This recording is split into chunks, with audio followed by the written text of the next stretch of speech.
성경 일독을 위해서 오늘 우리 함께 읽어나갈 하나님 말씀은 열왕기상 7장부터 9장까지의 말씀입니다.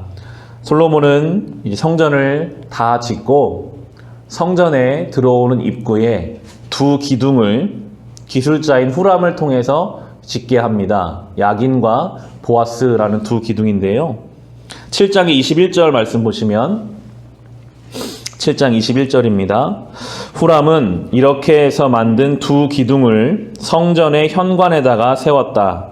오른쪽 기둥을 세우고 그 이름을 야긴이라고 하였고 왼쪽 기둥을 세우고 그 이름을 보아스라고 하였다.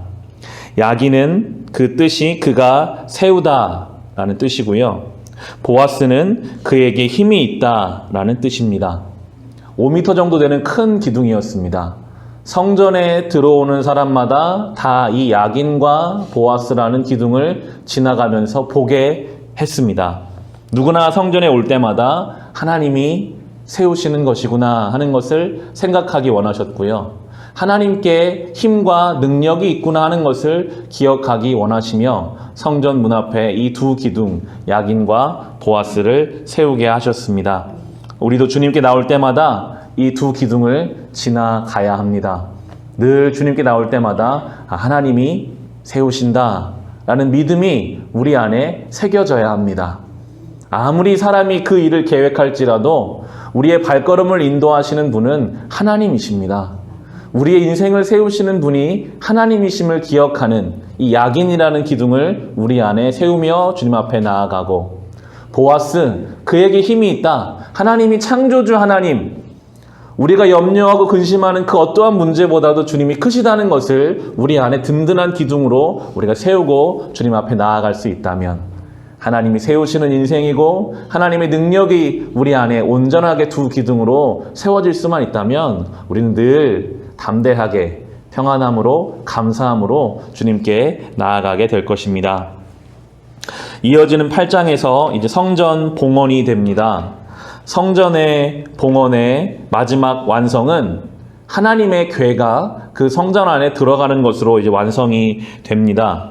8장의 6절 보시면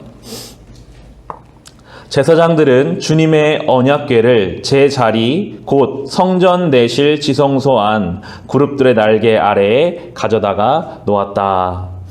언약궤를 성전의 가장 중심부인 지성소 안에 가져다 놓음으로써 성전이 완성됩니다. 아무리 멋진 건물을 짓고 어떤 일을 한다 할지라도 하나님의 언약궤가 그 가장 중심에 들어가야만 성전이 된다라는 것을 우리에게 말씀하시는데요. 그 언약궤 안에는 모세에게 주신 그 언약의 돌판이 있었습니다. 한 장 넘기셔서 9절 보시면 궤 속에는 호렙에서 모세가 넣어둔 두 개의 돌판 말고는 아무것도 없었다.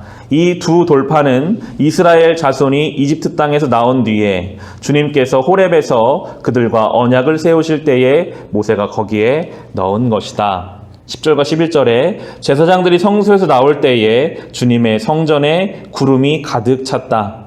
주님의 영광이 주님의 성전을 가득 채워서 구름이 자욱하였으므로 제사장들은 서서 이를 볼 수가 없었다.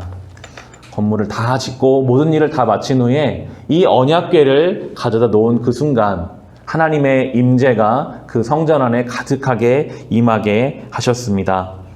말씀이 있어야 성전이 됩니다. 아무리 건물이 크고 아무리 많은 일들이 있다 할지라도 그 하나님의 언약궤가 그 말씀이 들어가야만 성전인 것이지, 말씀이 없으면 그냥 다른 건물과 잘 지어놓은 건물과 다를 바가 없는 것입니다. 우리 한 사람 한 사람이 하나님 앞에 성전으로 세워져 가는 것도 마찬가지입니다. 하나님의 말씀이 우리의 삶의 중심에 자리를 잡아야만 우리가 성전으로 봉헌됩니다. 하나님의 말씀이 우리의 삶의 중심에, 우리의 삶의 기준이 되어야만 하나님의 임재가 우리의 삶에 있다라는 것을 이 솔로몬 성전을 통해서 우리에게 보여주고 계십니다. 그리고 이어지는 솔로몬의 긴 봉헌의 기도가 나옵니다. 꼭 시간을 내셔서 이 솔로몬의 봉헌 기도를 읽어보시면 반복되는 메시지가 있는데요. 솔로몬은 참 지혜로운 사람이었습니다. 자기 때에 어려움이 하나도 없고 솔로몬이 자기 아버지도 못한 성전을 지었다고 해서 교만하지 않았습니다. 솔로몬은 언제든지 우리가 죄를 지을 수 있는 연약한 존재임을 하나님 앞에 인정하면서 겸손한 기도를 드리는 것이, 우리 46절부터 보시면 솔로몬이 이렇게 기도합니다. 죄를 짓지 아니하는 사람은 없습니다.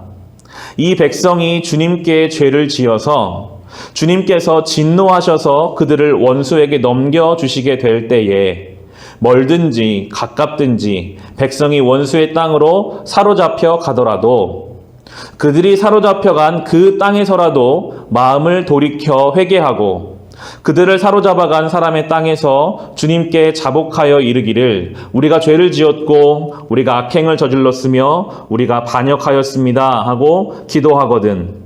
또 그들이 사로잡혀간 원수의 땅에서라도 마음을 다하고 정성을 다하여 주님께 회개하고 주님께서 그들의 조상에게 내주신 땅과 주님께 선택하신 도성과 내가 주님의 이름을 기리려고 지은 이 성전을 바라보면서 기도하거든.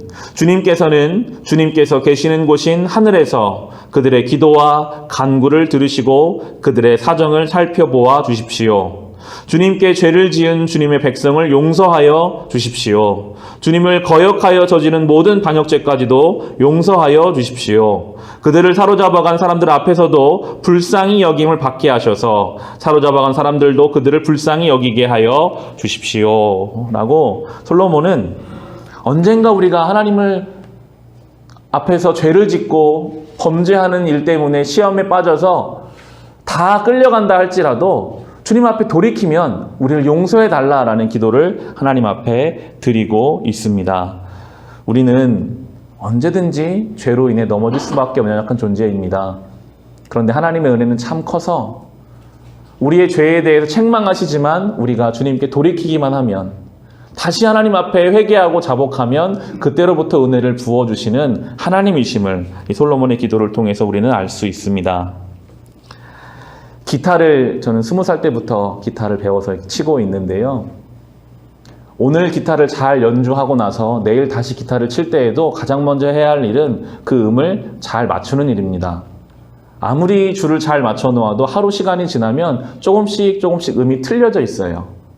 그래서 그것을 잘 정음에 맞추고 그 다음에 연주를 해야, 아무리 연주를 잘하는 사람도 줄을 제대로 맞추지 않으면 듣기 싫은 소리가 납니다. 우리가 그래요. 오늘 여기서 예배를 드렸어도요, 또 이 하루를 살아가다 보면 하나님을 향한 우리의 마음이 마치 음이 틀어지듯이 조금씩 느슨해지기도 하고 틀어지기도 합니다. 그때 이 솔로몬의 기도처럼 날마다 우리는 주님께로 돌이켜야 합니다. 더 민감하게 주님께 맞춰야 합니다. 내가 조금이라도 주님 말씀에서 틀어진 것은 없는지 하나님 앞에 나를 날마다 맞추는 그 시간을 통해 우리는 하나님의 은혜를 경험하며 살아가게 되는 것입니다. 이 말씀을 기억하시며 늘 우리의 신앙이 야긴과 보아스 두 기둥을 세우며 살아갑시다.